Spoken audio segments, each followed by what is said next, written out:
Well, welcome to the latest overview for 2019, and what a stunning week in Parliament. We started on Tuesday with a no confidence motion against the Health Minister. Now, this no confidence motion was not a stunt, as the government called it, but was as a response to the heartfelt letter from the registrars of the Royal Hobart Hospital talking about the dire circumstances in which they find themselves, the work they're trying to do to support Tasmanians who are sick and need care, and unfortunately their government and their Health Minister has been completely failing them. We sat late into the night on Tuesday night, and each member from the Labor team got up one by one and talked about the issues and the challenges facing the Tasmanian community trying to access quality health services, and the failure of this minister and this government to respond to those needs. Well, the Health Minister survived that no confidence motion by the skin of his teeth, by one vote, and that vote was from the Speaker, Sue Hickey. The next day, we saw letters from paramedics across the state talking about the dire circumstances in which they find themselves.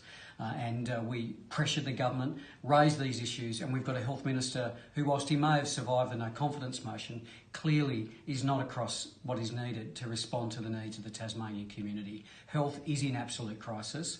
And this government is in crisis. And we saw with a piece of legislation which has been introduced in the Parliament, has been sitting on the table for over 12 months, was cynically brought into the Parliament by this government around a law and order agenda the week before the LegCo elections. So it had nothing to do with child protection, it had nothing to do with law and order, it had all to do with their political agenda.